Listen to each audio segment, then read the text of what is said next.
70 years ago, I was in high school, almost a third as long as the country has been around.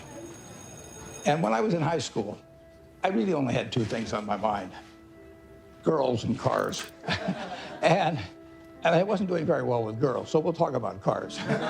But let's just imagine that when we finish, I'm going to let each one of you pick out the car of your choice. Sounds good, doesn't it? Pick it out, any color, you name it. It'll be tied up with a bow, and it'll be at your house tomorrow. And you say, well, what's the catch? And the catch is that it's the only car you're going to get in your lifetime. Now, what are you going to do knowing that that's the only car you're ever going to have and you love that car? You're going to take care of it like you cannot believe. Now, what I'd like to suggest is you're not going to get only one car in your lifetime, but you're going to get one body and one mind, and that's all you're going to get. And that body and mind feels terrific now, but it has to last you a lifetime. The most important thing is to be able to define which ones you can come to an intelligent decision on and which ones are beyond your capacity to evaluate. You don't have to be right about thousands and thousands and thousands of companies. You only have to be right about a couple. I met Bill Gates on July 5th, 1991. We were out in Seattle, and Bill said, you've got to have a computer. And I said, why? And he said, well, you can do your income tax on it. I said, I don't have any income. Berkshire doesn't pay a dividend. He said, well, you can keep track of your portfolio. And I said, I only have one stock. I said, and he says, it's going to change everything. And I said, well, will it change whether people chew gum? And he said, well, probably not.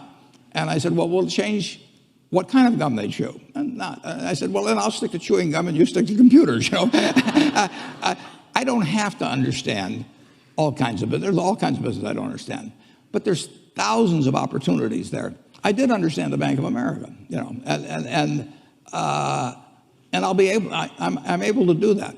I'm able to understand some given percentage. But Ted Williams wrote a book called The Science of Hitting, and in The Science of Hitting, he's got a diagram, shows him at the plate, and he's got the strike zone divided into 77 squares, each the size of a baseball.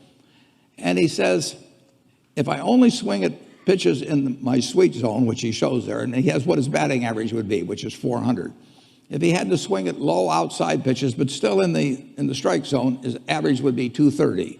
He said the most important thing in hitting is waiting for the right pitch. Now, he was at a disadvantage because if the count was 0-2 or 1-2 or so on, even if that ball was down where he was only going to bat 230, he had to swing at it. In investing, there's no called strikes. People can throw Microsoft at me and you name it, any stock, General Motors, and I don't have to swing. And nobody's going to call me out on called strikes. I only get a strike called if I swing at a pitch and miss. So I can wait there and look at thousands of companies day after day, and only when I see something I understand and when I like the price at which it's selling, then if I swing, if I hit it, fine. If I miss it, it's a strike. But it's an enormously advantageous game. And it's a terrible mistake to think you have to have an opinion on everything. You only have to have an opinion on a few things. In fact, I've told students, if when they got out of school, they got a punch card with 20 punches on it, and that's all the investment decisions they got to make in their entire life, they would get very rich because they would think very hard about each one. And you don't need 20 right decisions to get very rich. 4 or 5 will probably do it over time. So I don't worry too much about the things I don't understand. If you understand some of these businesses that are coming along and can spot things on, if you can spot on Amazon, for example, I mean, it's a tremendous accomplishment what Jeff Bezos has done. And I tip my hat to him. He's a wonderful businessman. He's a good guy, too. But could I have anticipated that he would be the success and 10 others wouldn't be? I'm not good enough to do that. But fortunately, I don't have to. I don't have to form an opinion on Amazon. And I did form an opinion on the Bank of America, and I formed an opinion on Coca-Cola. I mean, Coca-Cola's been around since 1886. There's 1.8 billion 1.8 billion 8-ounce servings of Coca-Cola products sold every day. Now, if you take 1 penny and get 1 penny extra, that's $18 million a day. And 18 million times 365 is 7 billion, 3 less 730 billion, or $6,570,000,000. So annually, $6,570,000,000 from 1 penny. Do you think Coca-Cola is worth a penny more than, Joe's Cola? I think so. So, and I've got about 127 years of history that would indicate it. So those are the kind of decisions I like to make. And you may have an entirely different field of expertise than I would have, and probably much more up to date in terms of the kind of businesses that we're seeing evolve. And you can get very rich if you just understand a few of them and understand their future. What is it that you two share? What makes this friendship so satisfying for both of you? Well, I think we both certainly share a curiosity about the world, and we come from two different but related worlds. So I think we probably spent about 10 hours of this 1-hour visit that Bill was scheduled on July 5th, 1991. His mother had to talk him into it. And we weren't halfway. I mean, we'd gotten no place in terms of our eventual agenda just in that time. In fact, the governor of Washington came by, and Bill's dad had to come into the bedroom and pull us out of it. We didn't want to. He was a little embarrassed we were talking to him. Well, we have fun to start with. Right. I mean, every relationship should have a lot of fun in it. And we find the world in just such an interesting place. So we like to compare notes on it. When we compare notes, we have a lot of fun doing it. Part of the time, as I remember the conversation, by the way, there's a remarkable documentary about Warren, which is on HBO. I think it premieres on January 30th, on Monday. Yeah. You should take time to take a look at it. Bill's involved in that, and you will see, in a sense, it's called, I think, Becoming Warren Buffett. Yeah, that's what it's called. Becoming. Took me 86 years, but I got there. You're doing well on it, though, aren't you? Well, so far, yeah. But best is yet to come. And one of the things that happened tonight, Bill, was that I guess your dad at the dinner said, what's been the most important quality for you? And you found out that you and Warren had the same word. Yeah, I think curiosity, which Warren mentioned, is an amazing thing where you try and predict what's going to happen, and then when it doesn't, you sort of think, well, that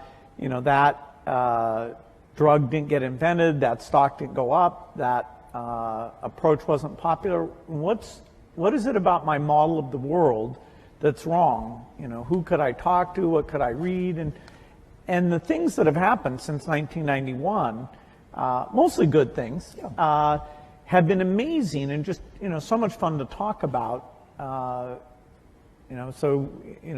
We read the news and we think, God, what did Warren think about that? You both are readers. You read all the time, all day, Warren. Bill, you're a reader. You also do a lot of sort of courses online as well.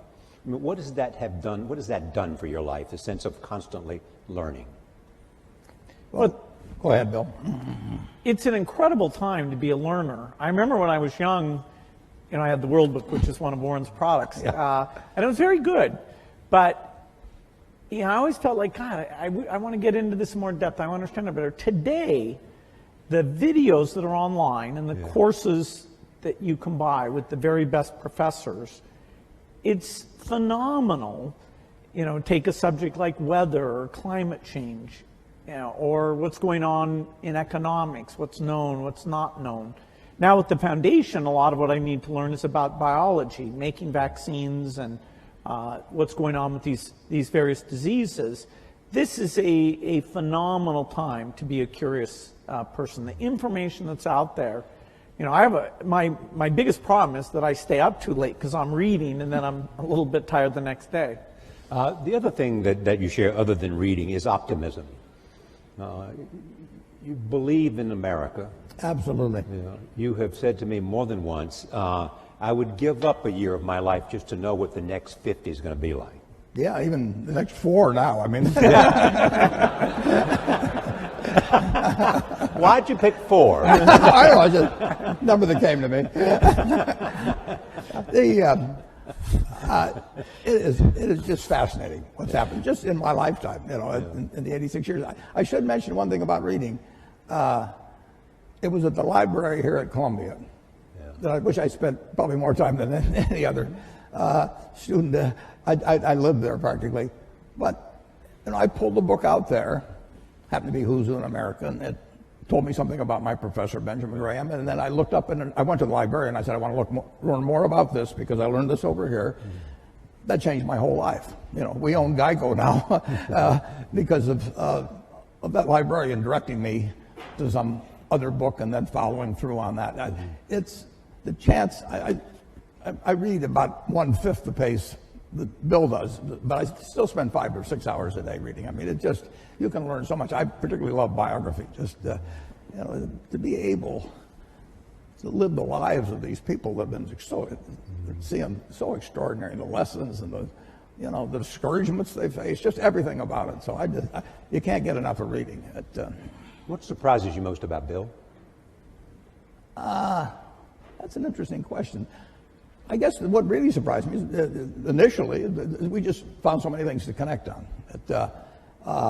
He did try to sell me a computer. That's probably the only sale he didn't make, although the computer changed my life for the better in a big way subsequently. But, he just had this same curiosity. And the other word you have used is focus. Well, the focus is no question about it. I mean, both of us got to where we are in a big way because of focus. Bill, what surprises you about Warren? I was so amazed that he comes to investing with this broad model of the world. So one of the first questions he asked me was, hey, Microsoft's a small company, IBM's this huge company. Why can you do better? Why can't they beat you at the software game that you're playing? And I always, every day I was thinking about, okay, what advantage do we have? What do we do? But nobody ever asked me that question. And we talked about the economics of software, which is a very different and special thing. And he could relate it to things that he'd seen. And I didn't understand banking, why some get ahead and some don't. And so he was able to put that in very clear terms. And so I found somebody whose model was rich enough that it helped me understand things that I really wanted to know. And we could laugh about things that were a surprise to us.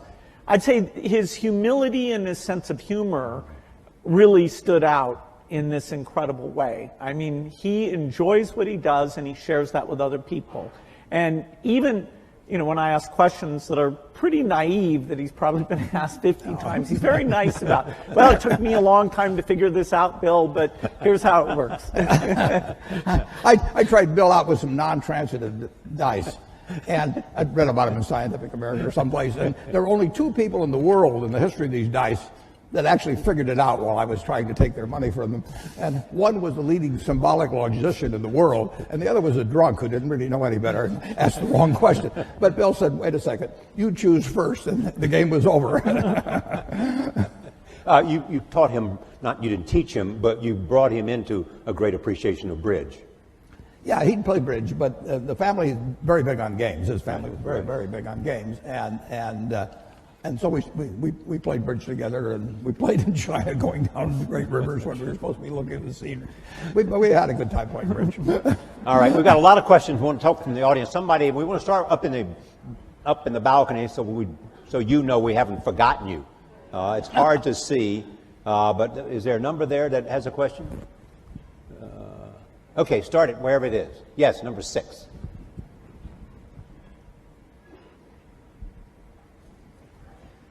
Thank both of you guys for being here today. My question is in regards to public health and vaccinations. Given our current president's publicly stated stance against the use of vaccinations, both in this country and abroad, how would you recommend that we, as students and future leaders in the health sciences, best allocate our resources to most effectively resist his alternative fact political philosophy in regards to domestic and global public health? Thank you. Well, Bill? That's a good place to start. Yeah. Well, the facts about vaccines are very clear and very strong, which is both that they're safe and that the vaccine schedule has been designed to to reduce disease, and the more parents that adhere to it, the more not only their children will be protected, but you have some kids who are immune deficient. And so unless the kids around them are protected, then it puts those kids at risk. And there are diseases like measles or pertussis that all it takes is a small cluster, and then mostly those diseases would be coming in from overseas, but you can get infection, and in some European countries you've had deaths because the kids weren't vaccinated. I don't think the U.S. government is going to come out with any negative statements. There may be a commission, and fortunately, if you look at the facts are quite unequivocal. We certainly are speaking out in favor of vaccines. So I'm a little surprised that we have to stick up for them, but it's true in every country that you get these rumors, and particularly in today's media, those rumors can get out and ahead of the facts because the rumors are sort of more salacious or, contrary to what you've been told type things. Here, I'm sure we'll have a chance, if necessary, to go through the facts again and get a clear positive message from the government. And the risk is, if vaccines somehow, people are scared of having vaccines, the risk is? Well, we're engaged right now in polio eradication. And the only way that succeeds is to get 95% of the kids to have these vaccines. And there we ran into a form of anti-vaccine sentiment that's even worse than U.S. rumors, and that is that two terrorist groups, one in Nigeria, Boko Haram, and another one in Pakistan, Afghanistan, the Taliban, said that vaccination was a U.S. plot and would sterilize women, and it was a very bad thing. And they took the women who were going out to the children's houses and giving these oral drops, oral polio vaccine, and actually killed a number of them. And so those negative rumors, the only reason we still have polio today, that we're not done, is because of that part of Nigeria that Boko Haram has caused unrest, and the border areas, including Baluchistan in Pakistan, where there have been these anti-vaccine sentiments. So, our risk is simply those negative things. So it's not just in rich countries that we run into this. It absolutely causes deaths if parents don't know. Bring your kids in and get them fully vaccinated. And your drive to eradicate polio is to show that you can do it. Well, it started in 1988 when it already had been eradicated in the Americas. So these were the U.S. in the 60s, the rest of the Americas in the 70s, showed that it could be done. And so in 1988, well before our foundation was involved, Rotary and a number of other organizations said, let's get rid of this. And it's been harder than was expected just because of these sentiments. Here we are in 2017, last year, less than 50 cases. So we are very, very close. In fact, there's so few cases now, the way that we track where the virus is we go and look at sewage samples, and we see, because a lot of kids get infected and pass it along without getting paralyzed. And so it's only through these sewage samples we know that there's still about 4 places in Pakistan and Afghanistan and 1 place in Nigeria that we haven't gotten there yet. All right, let's see the next question. I got to see a card. Number 1. Thank you both so much for being here. My question, again, is a little bit on the political spectrum. I was wondering what you're both most hopeful about in this new political environment we have, and also what you're both most worried about. You want to take hope or worried, Warren? Well, I'm confident that America will move ahead.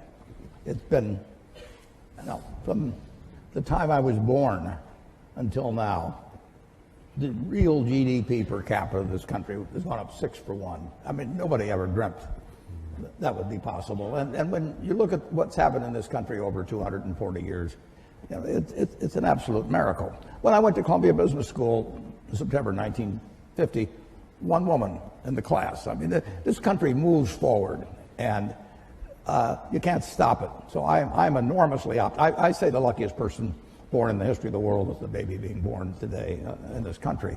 And we will go and, everybody, half the country always is going to be somewhat unhappy, or close to half, about the last election. But I grew up in a household in the late 1930s. My dad was very Republican. my sisters and I didn't get dessert unless we said something bad about Roosevelt. I mean, it was it was required. And I heard all these apocalyptic views about after his third term there'll be no more elections. I've been hearing that all my life, and year after year after year, with occasional hiccups and an occasional seizure like we had in 2008 and 2009. But this country, it's all profit, folks. I mean, when I came in, just think of what it would have been like in 76, nothing here. Yeah. And now we've got... And the velocity of change it just keeps moving. Day. I mean, guys like Bill, they don't quit. Yeah. I mean, he moves on to something like polio. He mentions 50 cases in the world. There were more than 50 in the ward where I went when I was a teenager to see a friend of my sister's.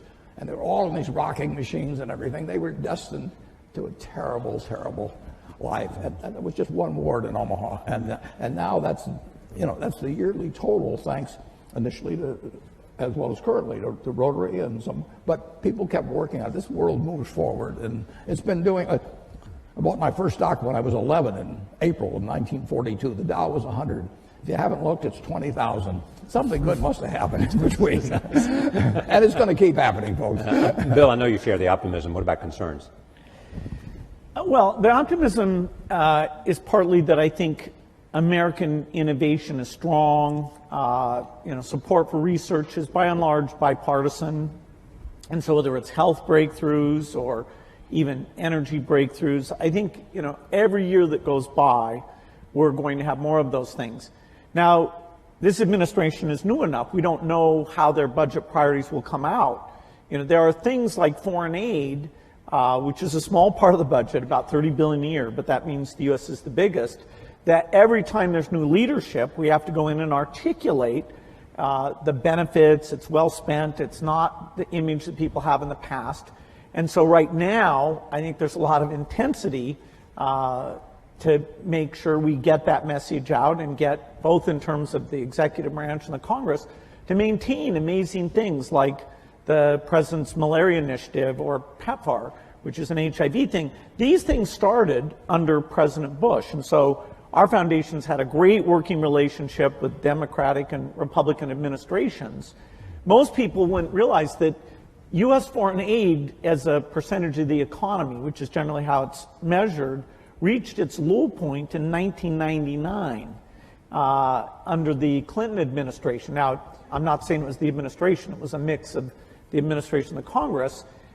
Then, during those Bush years, it went up fairly substantially. Now, the economy helped with that, but these initiatives were really amazing. And, I'm hopeful that maintaining or even growing these initiatives will be a priority when there's a lot of talk about tax cuts and different spending activities. And so it is a bit up in the air during these months ahead. And you've often made the point that no matter how big the private contributions are, sometimes in terms of sheer scale, you need a government. Yeah, somebody asked me today, if PEPFAR, which is this AIDS program, was canceled, wouldn't private philanthropy make up for it?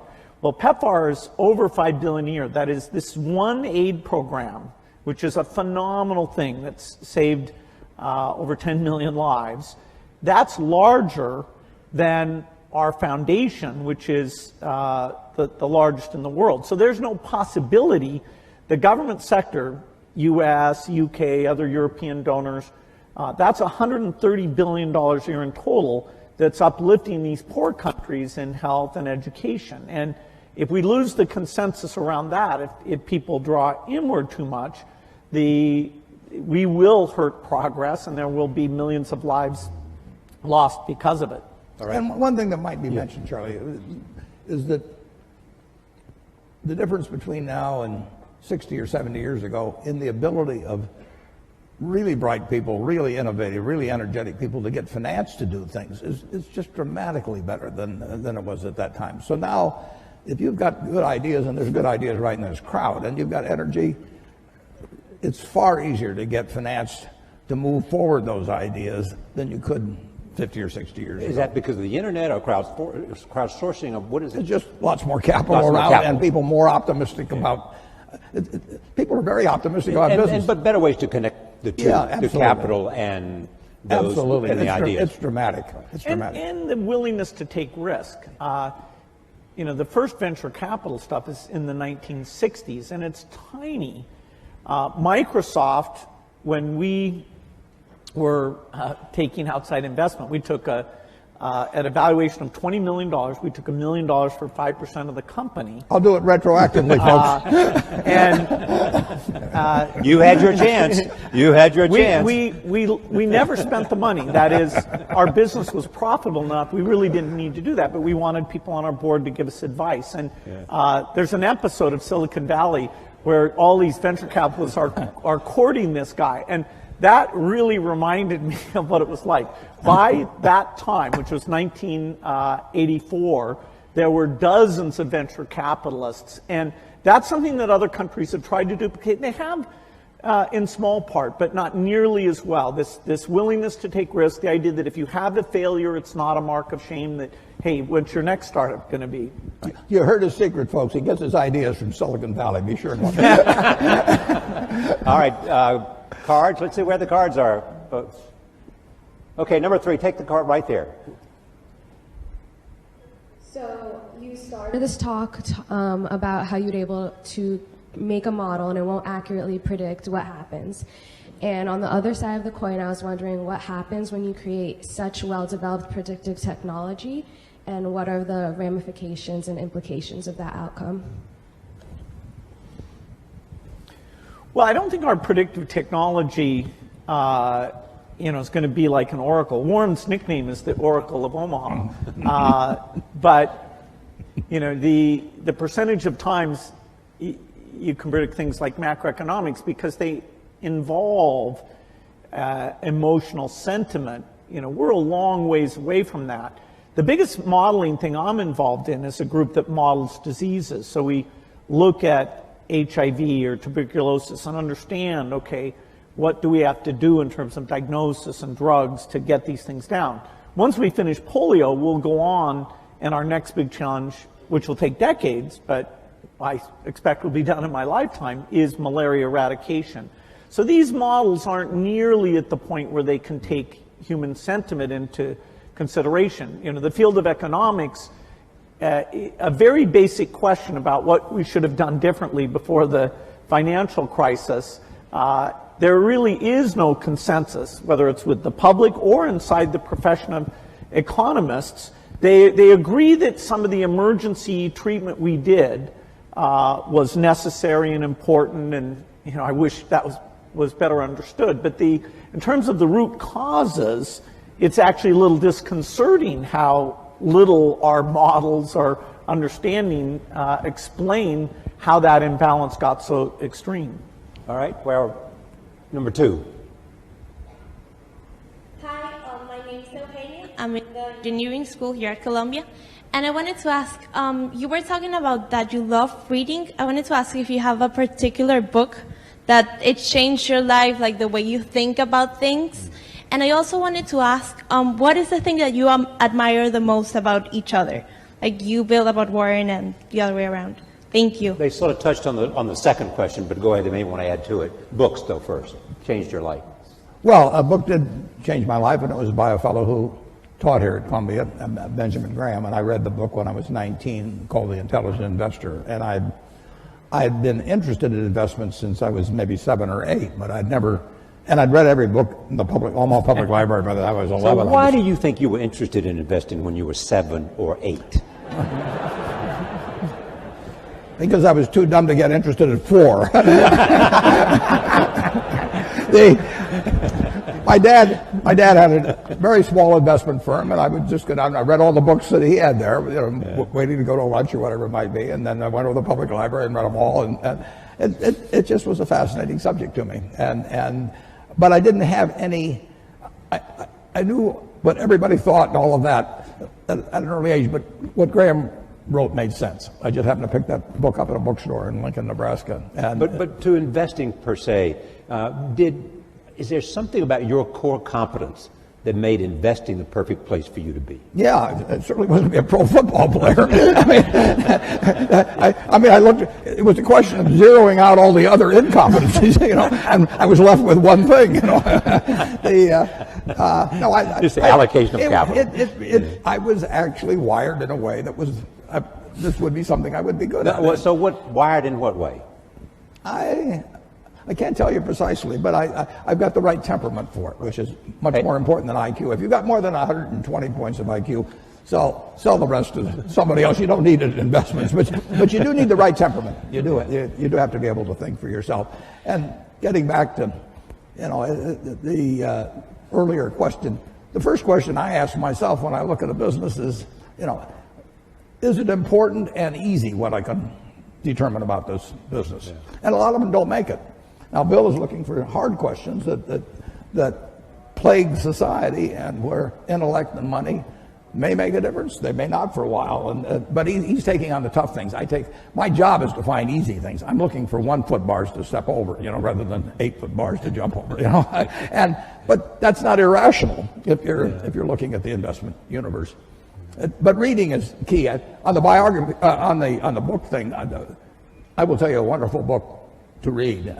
I can tell you a number of them. Intelligent Investor, obviously, if you're in the investment field, but Katharine Graham's autobiography is a marvelous book, and it's absolutely honest, told by an incredible woman who had an incredible life and then wrote honestly about it.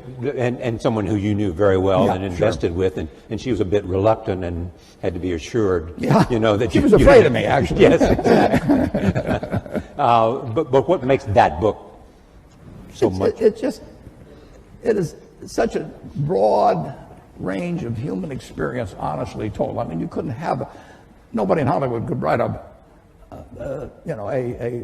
scenario that she lived through, and just to see that world develop, how she reacted to it, and everything. You can learn so much. My partner Charlie Munger just loves Ben Franklin. You can learn from other people and their mistakes, and I find biography is my favorite. Part of the reason you love biographies. Pardon me? Part of the reason you love biographies. Yeah. Okay. Where is the card? Right here. Just come here. I'm having a hard time seeing the card, so that right here. See where the hands are raised. Hi, my name is Chisuma. I'm a senior here at the college. I'm also a Gates Millennium Scholar with my family over here. So I'd like to ask, what both of you do involves a lot of risk. And sometimes you have to face the fear of failure with that risk. So I'm asking, how did you overcome that fear, and what steps did you take to do that? Well, I think I was very lucky that when I was in high school, the computer was brought in there, and I developed a fascination for it and became kind of fanatical about it, so that I didn't view it as risky. I viewed it as this kind of fun hobby. Even when I went to college, which I didn't finish, but I spent time up in Cambridge, Massachusetts, I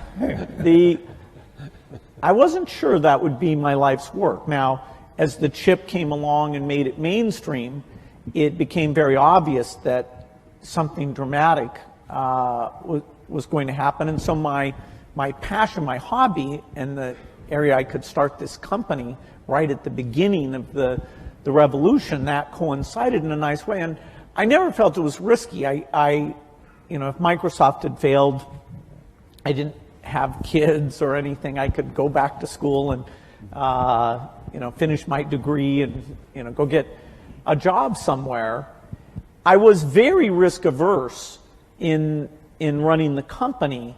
I always made sure we had enough money in the bank to pay everybody for at least a year if nobody paid us at all. Because this idea, I was hiring people who had kids and families, and they were moving to work there. And here I was, 19, 20 years old, and sort of telling these people I'd be paying their salaries. So I was actually very conservative on a financial point of view. And one of the few arguments I had with Steve Ballmer, who came in and played a phenomenal role in the success of the company, was how many people could he hire? Because I was trying to be so conservative. But I let him go full speed, and it turns out our financial success meant that we never had a conflict about that. But I think it's great to be risk taking, particularly when you're young, trying out different things, fields that aren't very popular that you might enjoy. But I never got into a position where I was taking, actually in any meaningful sense, I was taking a big risk. I mean, the risk for you would not to have acted because you felt the train was leaving the station. Yeah, and it was so clear that this was going to happen. And this was so much fun. I mean, I was a fanatic. I didn't believe in weekends. I didn't believe in vacation. My mom had to negotiate whether I'd come once a week for dinner. No matter who the guest was. Yeah, that's right. That's right. Yeah. But Warren, you have often said you still tap dance to work. Absolutely. Because you can paint with your own colors. Yeah, I'm as excited about tomorrow in terms of what's going to happen as I was when I started. I was having a lot of fun when I started, but I'm having just as much fun now. And when I was here at Columbia, I had this terrible fear. It was impossible for me to speak in public. I mean, I wasn't able to do it. I actually read an ad in the New York Times. I went down to Midtown, signed up for a course, gave the guy a check, and then stopped payment on the check. I mean, I was just petrified. But finally, and actually, after you get through hearing me today, maybe you'll wish I'd stayed afraid of public speaking, but that's another question.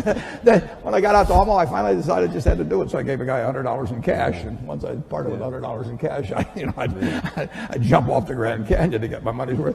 So, but it changed my life. But I would say this: don't fear failure. Almost everything that's turned out, I got turned down by Harvard. The best thing that ever happened, among other some good things that happened that didn't seem good at the time.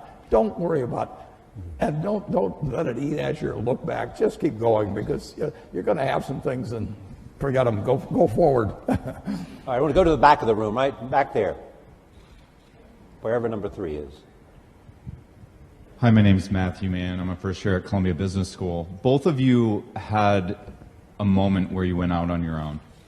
And I guess my question would be, if you were to do it all over again, you're in our shoes, what industry would that be in? Where would you start your own business today? I'd do the same thing. Yeah. I mean, for one thing, I'd be a failure at anything else probably. I mean, I'm not gonna, no, I mean, I had fun when I was in my 20s, my 30s. Now I'm 86 and I'm having fun. And so I advise students, as much as possible, look for the job that you would take if you didn't need a job. I mean, don't sleepwalk through life, and don't say it's all going to be great. I'll do this and I'll do that, and I'm just marking time till I get to be older. That, as I've told people, that's like saving up sex for your old age. I mean, it just is not it is not a good idea. Yeah.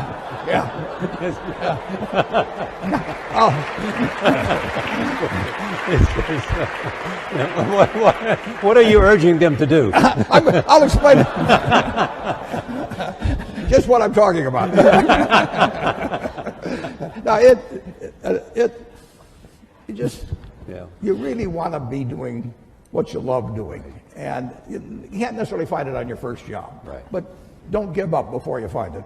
Bill, you've had the unique experience, A, because of your curiosity, B, because of your involvement in global health, to see the impact of a lot of other areas, whether it's biomedicine or whether it's a whole range of other things other than computer science. If you were going to drop out of Harvard today, which field would you be most likely attracted to? Well, I love the hard sciences, and there's some phenomenal things that people will get a chance to be part of. I'd still probably pick computer science, because the work in artificial intelligence today is at a really profound level. Our ability not just to play games, but that is a profound milestone, the AlphaGo work that the DeepMind people at Google were able to achieve. And that kind of technology is in all the leading companies and a lot of the universities. With AI, creation of agents, the ability to read and understand material, it is going to be phenomenal. So anything connected with that, I think, would be an exciting lifetime career. I also think in energy, we have the imperative to have energy that's reliable, cheap, and clean. And no system available today can provide that, whether it's for rich countries or for poor countries. And so the innovations there will be profound. And there's many paths that could provide that solution. Finally, I think biology, it's the most thrilling time. We are going to figure out obesity, cancer, even things that are very hard like depression, because the mind is even more complicated than other parts of the body. I see this through the lens of the disease of the poor, the infectious disease, where new vaccines, new drugs, we are moving faster than ever. And some of these are platform technologies like DNA vaccines that are going to give us just that one thing will give us lots and lots of solutions. And so working in that space is phenomenal. Now, I say this, to my children, and they may not want to do hard sciences. The one who's picked wants to counsel patients and be a doctor, and even more than the science piece, that relationship with patients is what grabs her. So everybody has their own taste, but in terms of big impact, those 3 hard science problems would be at the top for me. All right, next, right here, right next to number 1. Hello, thank you guys for being here. Also, thank you to Mr. Gates. I am also a Gates Scholar, and without your foundation, I wouldn't be here. Many industrial-based communities have been severely affected with higher levels of unemployment due to the increasing utilization of automation, which ends up displacing workers. What do you believe is a possible solution to unemployment arising from automation? It's a good question. Because there's a lot of talk about globalization and all of that, and a lot of other people step forward and talk about how technology and the impact technology is having on jobs and the demand for new kinds of skills. Yeah, we were here in 1800 and conducting this, and somebody would point out that eventually tractors would come along and better fertilizer and everything, and that 80% of the people are now employed on the farm, and in a couple of hundred years it's going to be 2 or 3%. And what are we going to do with all these people? Well, the answer is we release them. Keynes wrote something about it in something called Essays on Persuasion. He wrote in 1930 about what a more prosperous society would become like. And he actually postulated that in 100 years, and we're now 87 years from that there would be 4 to 8 times as much output per capita. And he's remarkable, but he didn't quite get how it might get distributed. But the idea of more output per capita, which is what the progress is made on productivity, that should be harmful to society is crazy. I mean, the distribution may be a problem, but if one person could push a button and turn out everything we turn out now, is that good for the world or bad for the world? You'd have to figure out how to distribute it, but you'd free up all kinds of possibilities for everything else. So everything should be devoted initially to getting greater productivity, but people who fall by the wayside through no fault of their own, as the goose lays more golden eggs, should still get a chance to participate in that prosperity, and that's where government comes in. Right. Bill, anything to add to that? Yeah, a problem of excess is a different problem than a problem of shortage. If all the tractors and computers stopped working, then we would have problems of shortage there. And we just wouldn't have enough people to make the output. A problem of excess really forces us to look at the individuals affected and take those extra resources and make sure they're directed to them in terms of re-education and incomes policies, and the need for labor in terms of smaller class size, helping handicapped kids, reaching out to the elderly. The demand for labor is not at zero.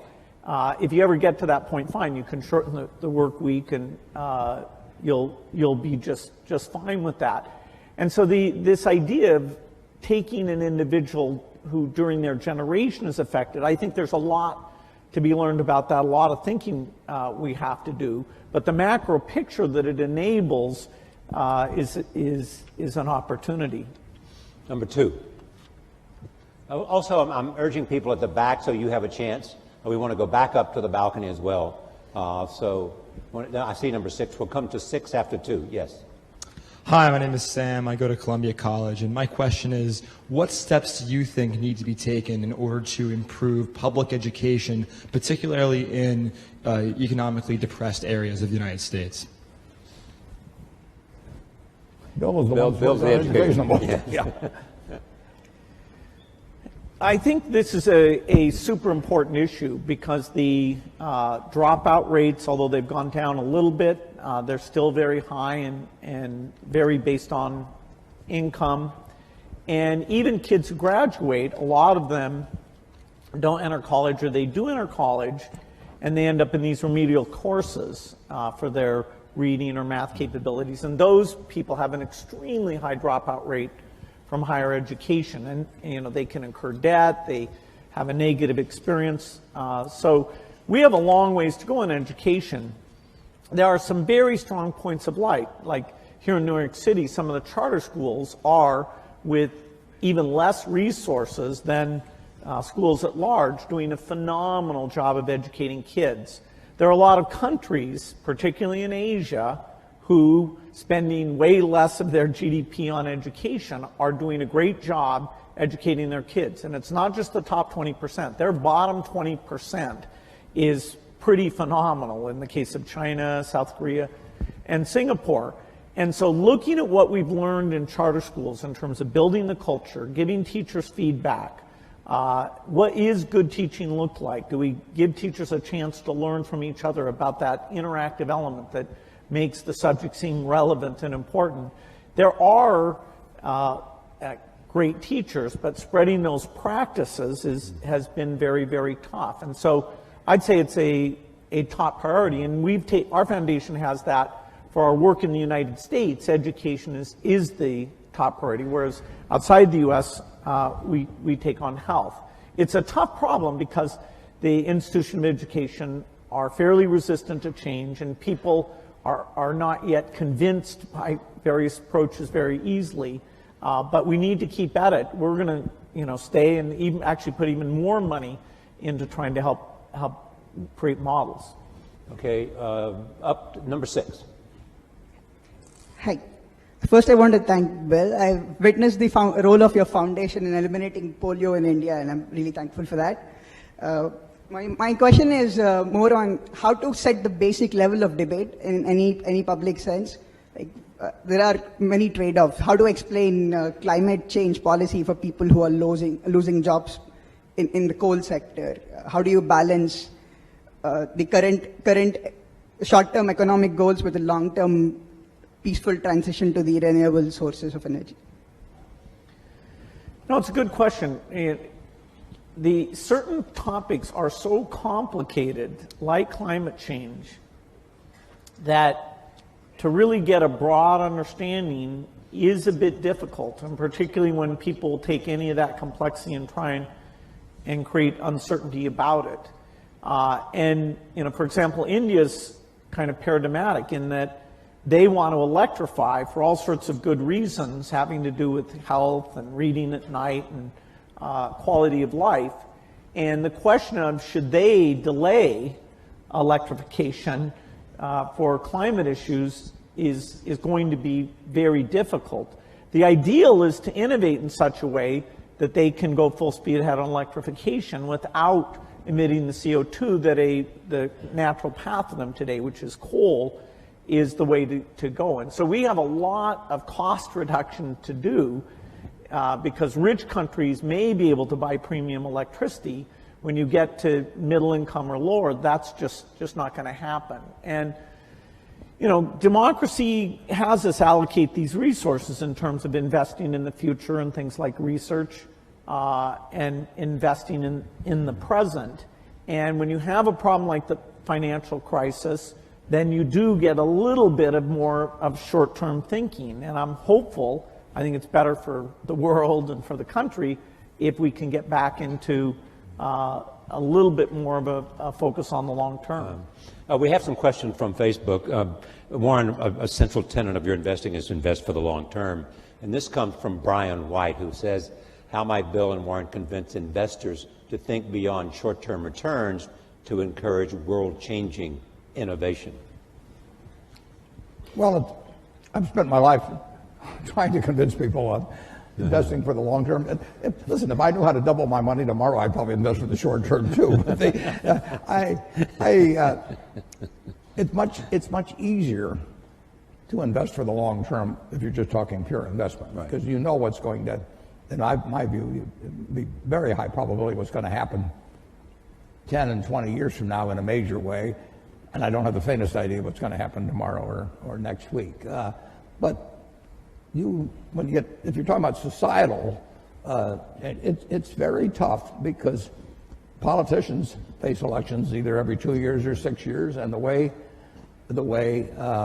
particularly congressional districts have been organized, primaries have become more and more important, and so it's very hard to have politicians think of something that's wonderful for the country for 20 years, but will cost them the election 2 years from now. And that's a basic problem in a democracy, and it gets to be more of a problem as we've arranged congressional districts so the primary dominates because a very limited number of people turn out, and their motive tend to be on the extremes of both parties. So it's not easy. Whether you're going to make an investment in a company or whether you're going to buy the company, what are the factors that you're looking for?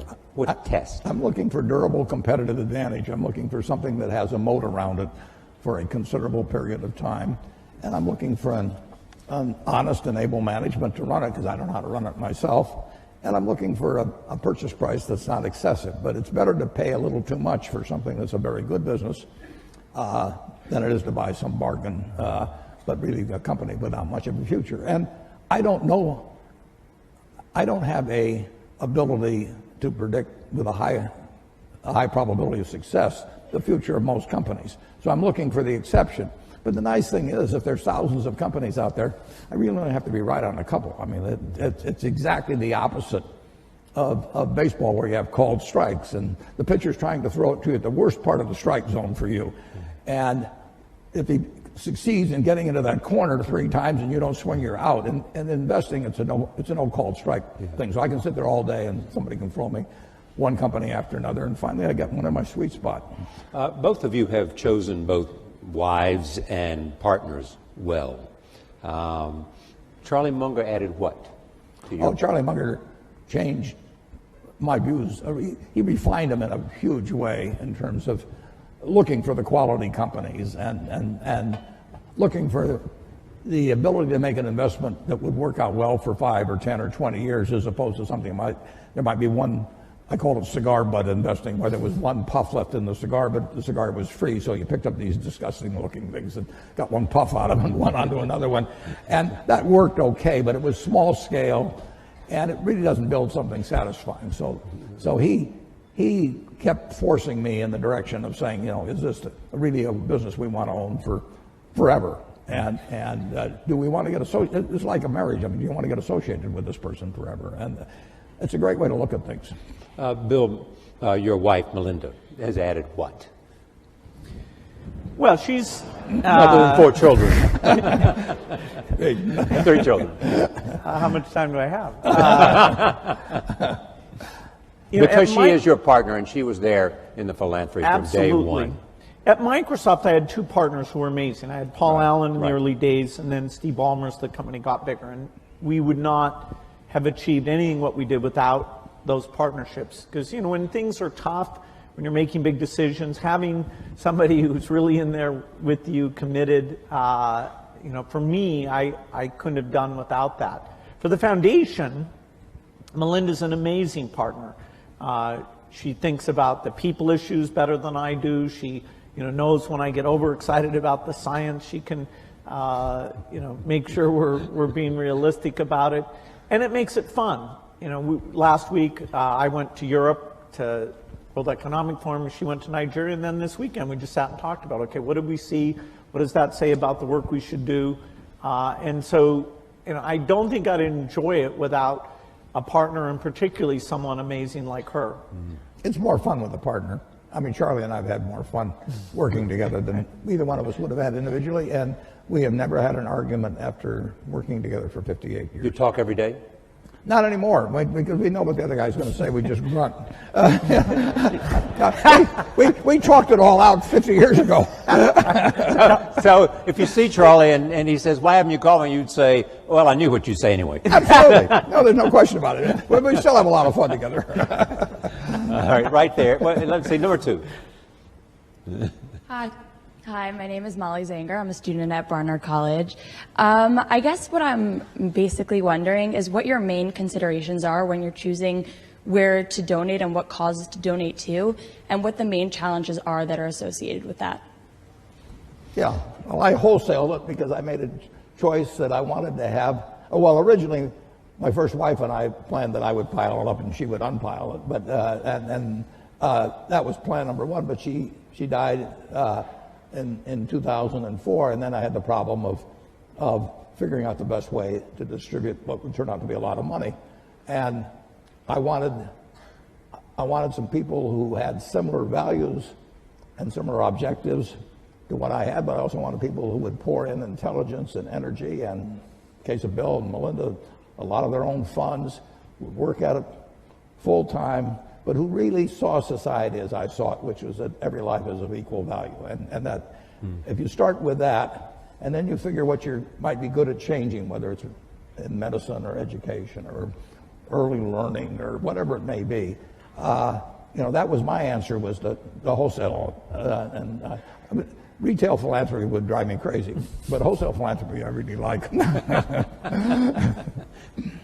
Bill? Yeah, for our work at the foundation, the belief in innovation, which both Melinda and I saw at Microsoft, our question was, okay, how do we bring that kind of innovation to help the world's poorest? And we learned that coming up with new vaccines, that although you can pay a lot to have them created, the marginal cost comes down to less than $1.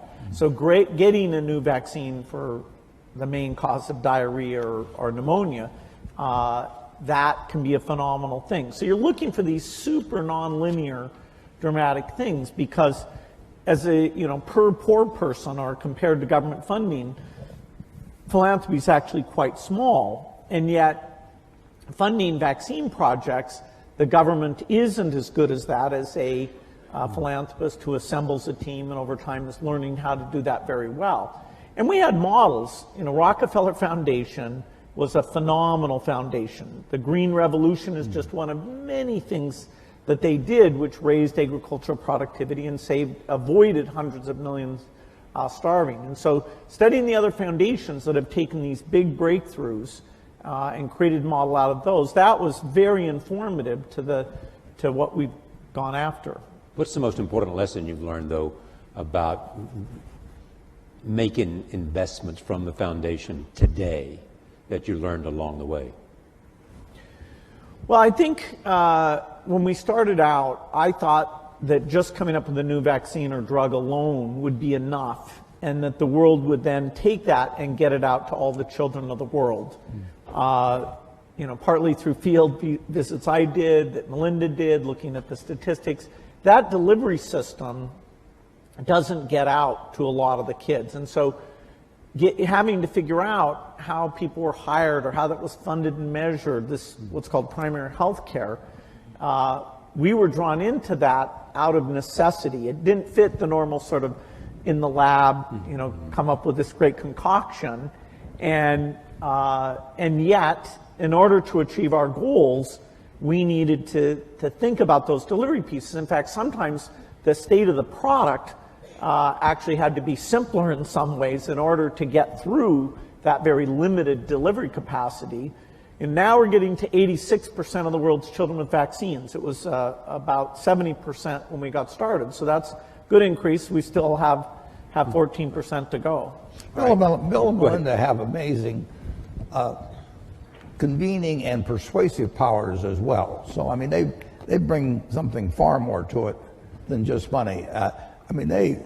They work incredibly hard, as do my three children in their foundations, but they work incredibly hard at getting governments involved in vaccines or whatever it may take. And that just is, it's an extra dimension that I think very few people have in the field. Yeah, it's a hands-on well, travel to experience. When Melinda is in Africa and she's holding a little baby, she is actually thinking, this kid needs to be vaccinated, has a decent chance in education and all that. I feel the same way about the kid, but what I really think is he's going to pee on me, can I hand him some?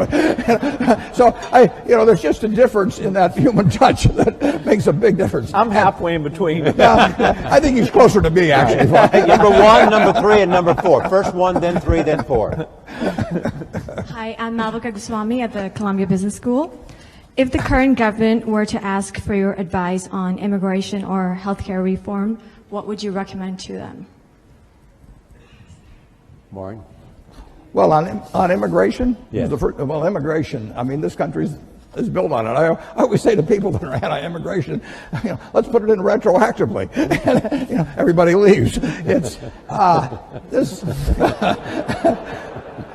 this country, if you think about it, Bill's heard this before from me, but we are sitting here in part because of 2 Jewish immigrants who in 1939 in August signed the most important letter perhaps in the history of the United States. And you can go to the internet and go to search Bing. And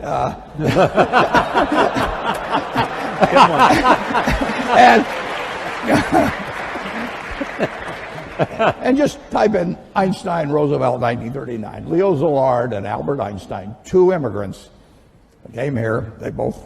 They came directly from Germany. Szilard came from Hungary before that. And they told President Roosevelt that the Germans were likely to develop an atom bomb, which was likely to work. It's less than a full page, and we better get to work on something fast. And that the Manhattan Project came out of that. And if it hadn't been for those 2 immigrants, who knows whether we'd be sitting in this room. Mm-hmm.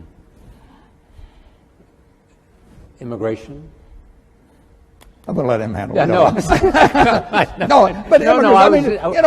You knew Andy Grove. Just go up and down the line. I mean, right. This country has been built blessed by immigrants, and you can take them from any country you want, and they've come here, and they've found something that unleashed the potential that the place where they left did not, and we're the product of it.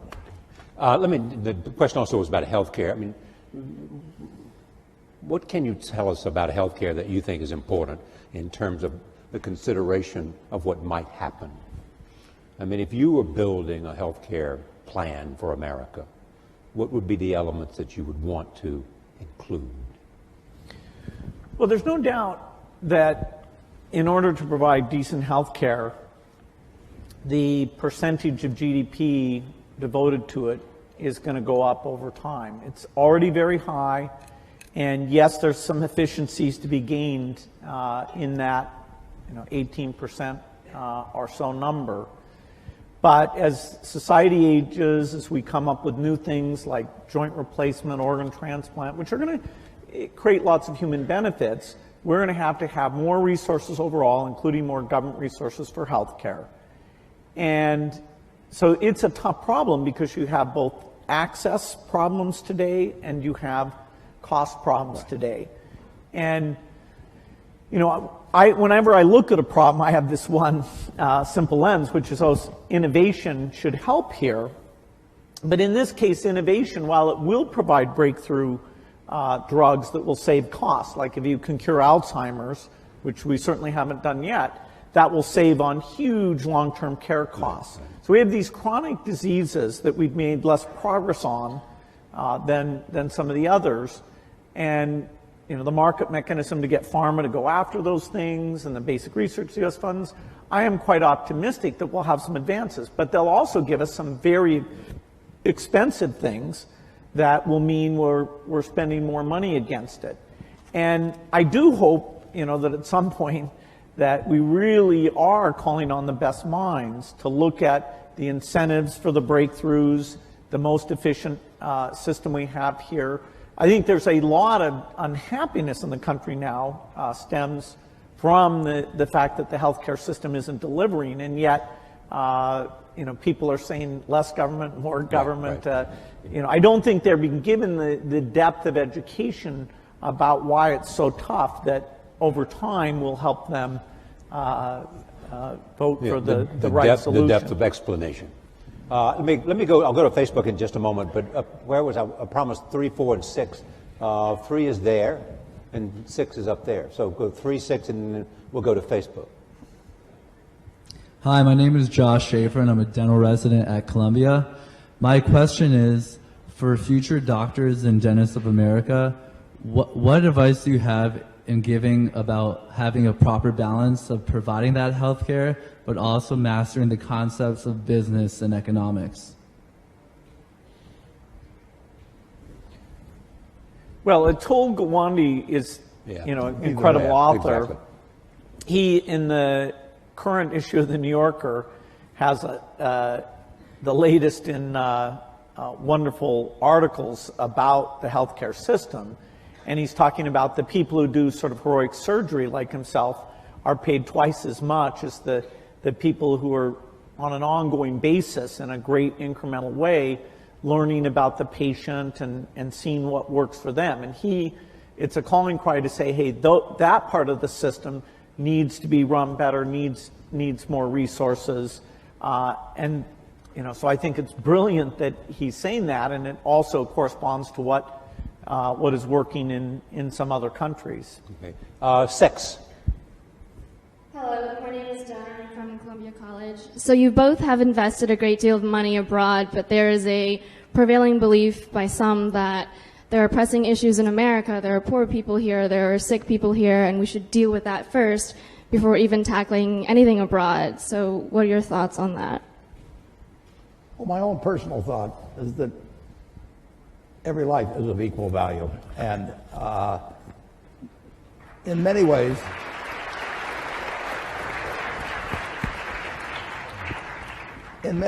if you have a limited number of dollars, you actually can do more for more people outside the United States. We do have greater resources here for our 320 million people than exists around the world for 7+ billion people.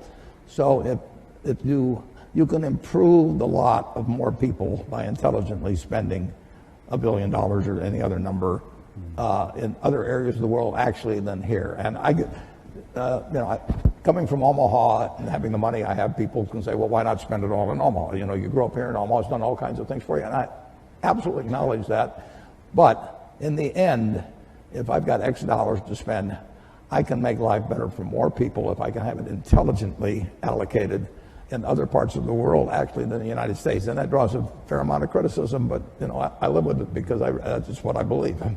All lives have equal value is really the driving force Absolutely. behind the Gates Foundation. I'm an accident. I won the ovarian lottery when I was born in the United States in 1930. It was 40-1 against me. I was male. Now it's 80-1 against being a male in the United States in 1930. I was just plain lucky. My life would have been far different. Bill always said if I'd been born a long time ago, I'd have been some animal's lunch because I can't run fast and I can't climb trees and everything else. And I'd be saying, I allocate capital. It wouldn't work.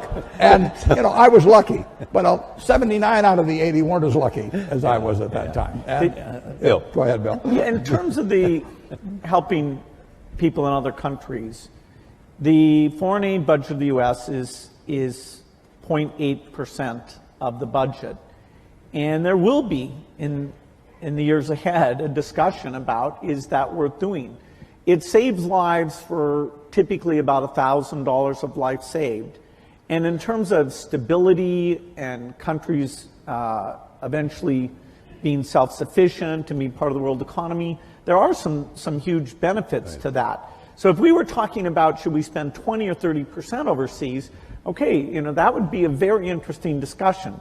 But what we're trying to preserve is something that's gotten smarter and smarter all the time, has proven benefits, all of which are things that our foundation co-invests in the same things, like the polio thing is 0.8%. So I'm hopeful that in a big world that can remain a priority. All right, let me go to another Facebook question. This is from Nadia Akwal, says, how might Bill and Warren encourage innovation, particularly among teens and young adults? How do you encourage innovation?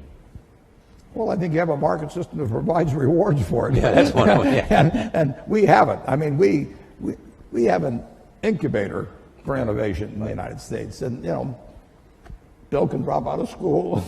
Andy Grove can come from Hungary. And, it just welcomes it. And thank God. I mean, that's why we have the kind of prosperity that we have. I mean, the question of how it gets divided is a secondary question, and that does not get solved as well by the market system. But our system is just designed for it, and look at what has happened. All right, number one. So also, I want to make sure we get the people in the back, so we only have 5 minutes left. So there's a couple of hands up in the back, so please recognize it. Hi, my name is Sahir. I'm a senior in the engineering school. As men of such great influence, I'm curious, and we touched a little bit about this in the last question, but how you deal with reconciling your convictions with maybe what is believed by the public, maybe even a majority, considering that you have the wealth and power and fame to make such great things happen.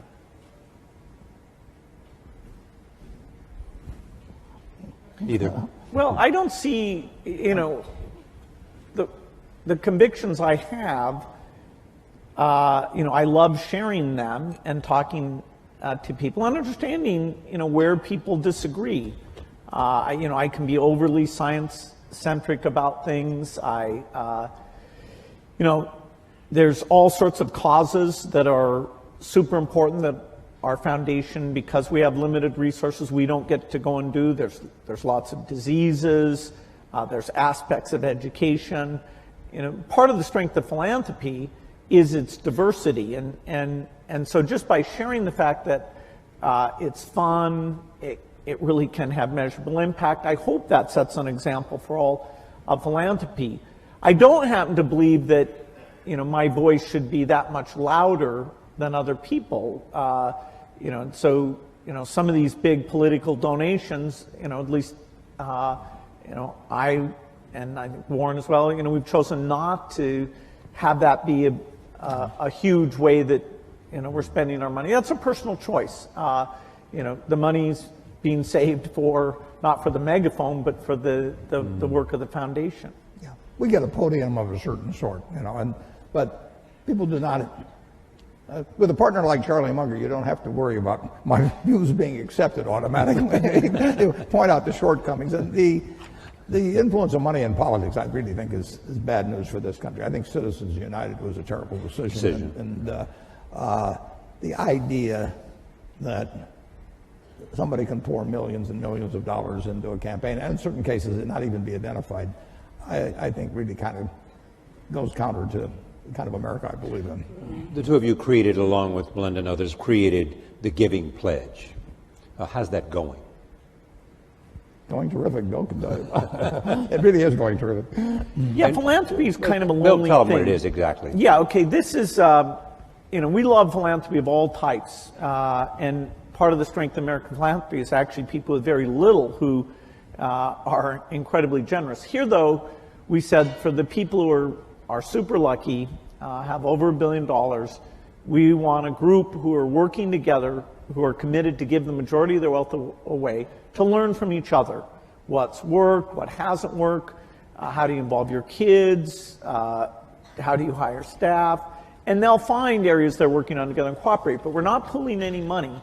And we thought we'd get 20, 25 people together, and in fact now we're at 156. So it is a wonderful yearly event. I've made some great people. I do think that the quantity and quality has gone up because we're getting together. We'll never be able to measure that in a direct way, and we're making special efforts in China and India because now we have a lot of wealth there that wasn't there before. And in their own way, I think by having a strong philanthropic sector, that will help those countries and therefore help the world. What's interesting now, Bill and I are having dinner actually with the group tonight, for example, but if you go back 100 or 150 years, people got wealthy by making some money from the first oil refinery or steel and mill and building another one, and Henry Ford would build a plant to build cars, and then it would be from retained earnings, which eventually turned into cash. Now you can get rich very young just by having an idea, and you can get that idea monetized and capitalized in a way that you cannot believe. So we are particularly interested in getting younger people interested in philanthropy because there are huge fortunes by people that are now in their 20s and 30s, and just think of what the potential for that group. And so this thing has worked out way, way better, including getting younger people to join us. Number 6. Hello, my name is Christina Nunez. I'm a fellow dental student to Josh. Thank you for speaking with us today. I'm curious about your insight related to relationships. I'm personally, given a desire to honor myself and respect other individuals, have found it difficult throughout life to discern which relationships to really foster and invest in and accept challenges from, and which to kind of forego and abandon because they're more harmful than helpful. So are there any major life lessons that you two have learned through your personal experiences?